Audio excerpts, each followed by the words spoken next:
moi en fait j'ai grandi à Pantin, en banlieue parisienne, et à l'âge de 13 ans, j'ai commencé à fréquenter en fait des ateliers d'écriture qui étaient menés par un prof de français dans le cadre d'une association. Et à l'époque, donc voilà, c'était des ateliers d'écriture de courts-métrages. Voilà, donc pour moi c'était quelque chose qui était lié à voilà, quelque chose de ludique, c'était marrant, j'aimais écrire, c'était pour moi un hobby en fait avant tout. Et donc j'ai fait réaliser des courts-métrages grâce à cette association, etc. Et en fait un jour, à côté de ça, j'écrivais des textes pour moi, mais c'était confidentiel, je faisais lire à personne.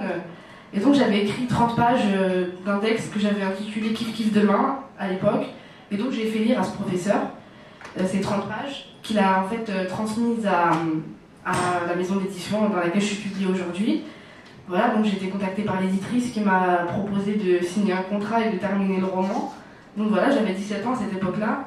Non seulement j'avais aucune idée de comment ça se passait, la publication d'un roman, et encore moins l'impact que ça pouvait avoir, parce que je me souviendrai toujours d'un jour où j'étais dans le bureau de l'éditrice, à l'approche de la sortie du livre, et elle me disait, parce qu'elle avait peut-être peur que je m'emballe un peu trop vite, que un premier roman de quelqu'un de jeune, de pas connu, ça pouvait peut-être, si ça marchait bien, atteindre les 1000 ou 2000 exemplaires, mais pas davantage. Déjà, quand elle m'a dit 1000 exemplaires, pour moi, c'était énorme. Et voilà, et donc on a fait une mise en place de 1500 exemplaires à l'époque. Et en une semaine, il y avait rupture de stock partout, c'est devenu... voilà. Je pense qu'à 19 ans, on n'a pas le temps aussi de comprendre déjà ce qui se passe. Et en même temps, voilà, j'ai eu la chance de vivre les choses assez sereinement parce que j'ai une famille qui m'a entourée, qui a été d'une aide très très précieuse. Ouais. Je sais que je me suis beaucoup inspirée des histoires que j'ai entendues parce que moi je suis d'origine algérienne et bien sûr ça compte. On a une culture de l'oralité qui est très importante, même si malheureusement, faute de moyens, on n'a pas forcément des livres à la maison ou des films et que nos parents n'ont pas cette culture-là. Mais être instruit et être cultivé, c'est deux choses différentes. Et qu'ils ont une autre culture à nous apporter aussi. Donc j'ai entendu beaucoup d'histoires.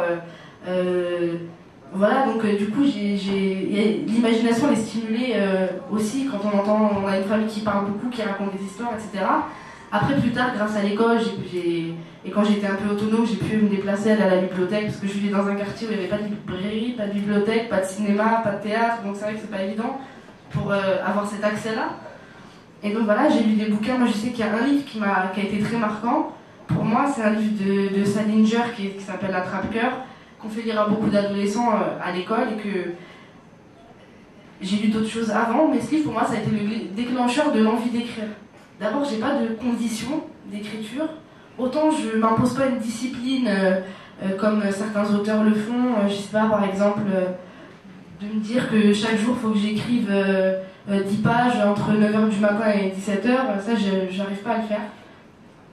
Et ma manière d'écrire, c'est plus d'emmagasiner les choses. Tout à l'heure, je parlais de toaster. Parce que je considère que en fait, j'ai d'abord un temps, une étape qui peut être longue, où pas très consciemment, mais j'écoute des trucs, j'entends des histoires, voilà, j'observe les choses et que ça me donne des idées, les idées germent. Et le moment même de l'écriture, il est assez rapide. Et du coup, voilà, j'écris comme ça, mais je peux écrire n'importe où, à n'importe quelle heure de la journée. Je peux écrire sur un ticket de métro, je peux écrire... enfin, vraiment, peu importe. Là, en fait, j'ai commencé donc avec un personnage, j'avais l'idée d'un personnage, et je me suis dit que j'avais envie d'aller au bout de mon envie, et de créer plusieurs personnages qui se répondent en fait les uns les autres, et avoir une espèce de jeu de miroir, parce que je trouve ça toujours fascinant, que ce soit dans la littérature ou le cinéma, ou même dans la vraie vie, d'avoir des points de vue différents sur une même situation, ou une même personne, et que bien entendu ils sont radicalement différents bien souvent, qu'on ne vit pas la même réalité, et que voilà, il y a plusieurs vérités, et que voilà, ça, c'est une idée que j'aimais bien, j'avais envie de la développer dans ce livre. J'ai donc le premier personnage, c'est le personnage du père dans le livre, qui est donc quelqu'un qui vient, qui a été licencié, et donc qui se retrouve au chômage face à son ennui et face à sa médiocrité. En fait, il se rend compte, notamment en regardant des émissions télévisées où il y a des candidats qui viennent parler de leur passion, qui sont très particulières. Il y a je sais pas moi, la bande dessinée dans les années 40, ça peut être des ducs hongrois du XVIIe siècle, et là, regarde ces gens et ça lui fiche le cafard parce que on n'a pas tous des passions comme ça, lui notamment. Donc il se retrouve face à lui-même, et ce personnage-là, il se met à parler de sa femme, qu'il trouve d'une vulgarité sans nom, il se met à parler de ses enfants, de son fils aîné qui pour lui est un raté, de son plus jeune fils qui est déficient mental malheureusement, donc il compte pas trop dessus. Voilà, et je me suis dit ce serait marrant de les faire parler, en fait, de faire parler sa femme, de faire parler son fils aîné, de faire parler l'autre enfant. Et au fur et à mesure, j'ai d'abord tissé cette toile, comme je le dis souvent, et après j'ai fait intervenir la petite amie du fils aîné, voilà. Et au fur et à mesure, je me suis dit ce serait bien d'avoir un lien entre tous ces personnages, un lien fort. Ça se passe dans une petite ville, voilà, où il se passe pour le coup pas grand-chose. Et donc je me suis dit, il faudrait un endroit où un personnage, une clé pour tous les lier. Et cette clé, c'était le bar tabac PMU, où ils ont tous quelque chose à faire dans la journée, où voilà, c'est le lieu de rencontre. Ce qui se passe, c'est que le patron de ce bar, qui s'appelle Joël Morvier, qui est surnommé Patinoire parce qu'il a une calvitie assez avancée, et donc ce personnage, c'est un personnage odieux, il est très antipathique, il est raciste, misogyne, tout ce qu'on veut, et il est détesté par tout le monde. Et un jour, en fait, c'est lui qui ouvre le bal, c'est lui qui parle le premier dans le roman. Il se raconte mort, et on le retrouve dans un bain de sang, un matin, il est assassiné, et voilà, et donc c'est lui qui ouvre comme ça le chant. Et ensuite, on a tous ces personnages qui vont intervenir, ils vont tous parler du mort, bien sûr. Évidemment, personne ne le regrette. Et c'est volontaire parce que pour moi l'intrigue policière c'est un prétexte bien entendu pour entrer dans l'intimité de ces personnages et les faire se rencontrer. Et donc voilà, pour chacun d'entre eux j'ai fait ce travail, donc pour moi c'est passionnant puisque c'est la partie que je préfère dans le processus d'écriture. Et c'est drôle, en fait pour moi c'est comme une espèce de striptease parce que au départ ils sont très habillés, ils sont sûrs d'eux à peu près, et ils posent les choses de façon très nette, etc. Et au fur et à mesure, c'est des aveux de faiblesse en fait. Et c'est ça qui est drôle. On a l'impression qu'ils se détestent tous au début, mais on va quand même voir leurs failles et apparaître au fur et à mesure leur humanité et leur tendresse les uns envers les autres. Même si au départ, bon, c'est pas gagné, on a l'impression qu'ils se crachent tous à la figure. Et au fur et à mesure, moi, ce qui m'intéressait, c'était de les faire se dévoiler petit à petit. Ce qui m'a beaucoup amusé, c'était de travailler sur le personnage du cafetier, donc l'odieux bistrotier raciste et misogyne et homophobe et tout ce qu'on veut. Parce que d'abord, c'est un personnage très éloigné de moi, parce que je suis quelqu'un de très sympathique, et que, non, sincèrement, c'était pas un défi, mais en tout cas, c'est quelque chose de drôle dans le processus, de me dire, je vais faire un personnage de salaud. Il y a un côté affreux, salé, méchant, moi, que j'aime bien dans ce personnage, voilà. Et les personnages, justement, comme c'est un livre choral, le fait d'avoir plusieurs personnages, c'est une pièce de théâtre ou même un cirque, parce qu'ils ont tous leur numéro, chacun son tour. Mais c'est vrai qu'on est dans un monde qui va très vite. Ces gens-là, en fait, c'est ce qu'on a appelé à un moment la France d'en bas. Moi, je l'assume, cette France d'en bas, j'aime la raconter. Je trouve que ces anti-héros, comme je le dis, ces anti-héros du quotidien, ils sont intéressants. Je porte sur eux un regard de tendresse, même si quelquefois c'est cruel, et c'est cynique, et en même temps ils sont lucides sur ce qu'ils vivent. Parce que tous ces personnages, ils ont des détresses personnelles très lourdes parfois, et à la fois ça a l'air comme ça léger. Moi j'aime bien quand c'est un peu léger en apparence et qu'il y a du fond.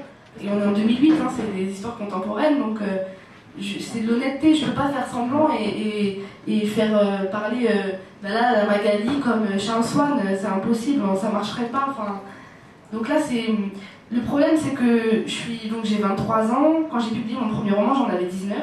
Et mon premier roman, j'ai eu le malheur de le situer en banlieue, j'ai grandi en banlieue. L'héroïne avait 15 ans, j'en avais 19, elle était d'origine maghrébine, moi aussi, et c'était une fille et j'en suis une aussi. Donc, forcément, on fait la confusion et on m'a prêté en fait le langage de ce personnage. Le papa donc, de cette narratrice part au Maroc pour épouser une autre femme parce qu'il voulait un fils. Et tout le monde passait son temps à me dire alors, ton papa est parti, c'est pas trop dur et tout. Mon père était à la maison, tout va bien. Je savais faire la part des choses. Déjà qu'on comprenait pas que je raconte autre chose que mon histoire, c'était encore plus dur de comprendre que j'utilise un autre langage pour la nécessité de faire un roman et de décider d'écrire de la fiction. Et donc voilà, je vais vous donner un exemple, parce que récemment, il y a quelques jours, il y a eu une critique dans le journal Marianne, dans le magazine, voilà, une critique littéraire, entre guillemets, sur mon livre, là, sur ce 3e livre, et la journaliste, en fait, disait, Faiza Gueye, voilà, c'est en gros la beurette de banlieue, donc elle est intouchable, personne n'ose la critiquer, et ces gens bien pensants n'osent pas l'attaquer et la traiter comme un écrivain. Et en fait, ce qu'elle a fait, c'est qu'elle a pris 3 phrases hors contexte. Bon, il y a un moment dans le livre, c'est vulgaire, mais c'est voulu. La maman, en fait, la mère de famille, donc dans ce roman, elle est très vulgaire, mais vraiment aux grandes dames de son mari qui s'en plaint. Donc dans le livre, il y a un extrait où il dit, comme dirait ma charmante femme, jamais à court d'une vulgarité, de point vrai les guillemets, il a un rire d'enculé, en parlant de ce bistrotier. Et donc c'est son mari qui se plaint de la vulgarité de sa femme et qui cite cette phrase. Et dans le journal, en fait, elle prend « il a un rire d'enculé », voilà comment elle écrit Faiza Gueye.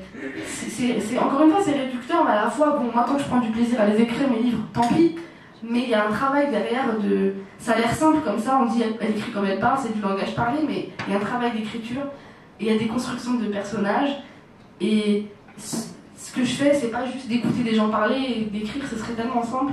Et c'est d'abord un truc qui me plaît à moi. Et quand j'écris, j'ai besoin d'être bien. J'arrive pas à écrire si je suis triste, si ça va pas. Et éventuellement, une fois qu'il y a au moins une partie qui est terminée, si j'ai un chapitre ficelé et tout, je me dis tiens, ce serait bien que je le lise à quelqu'un, que d'avoir des retours. En général, c'est mes proches, voilà, la famille à qui je lis un peu pour savoir. En fait, ce qui est très marrant, c'est qu'il y a des gens qui attendent mes livres avec impatience. Et ma famille, je leur dis si vous pouvez m'écouter, je veux juste lire pas maintenant. Bon, d'accord. Je pense que quand on vient aussi quand on a une histoire qui n'est pas forcément évidente, ça aide d'avoir l'humour pour reprendre les distances. Du coup, c'est un outil que j'ai eu depuis toujours, que même en grandissant en banlieue, c'est vrai que c'est pas rose tous les jours, donc on sert de ça comme bouclier, quoi. Et c'est vrai que c'est une arme aussi efficace dans l'écriture, pour moi. J'ai une dernière question. Quel est ton mot préféré de la langue française? Mon mot préféré de la langue française, c'est gourmandise. Je trouve qu'il ressemble à ce qu'il dit, en fait. Voilà. Ouais. Merci Faiza Gueye. Merci beaucoup, merci à tous. Bonne soirée.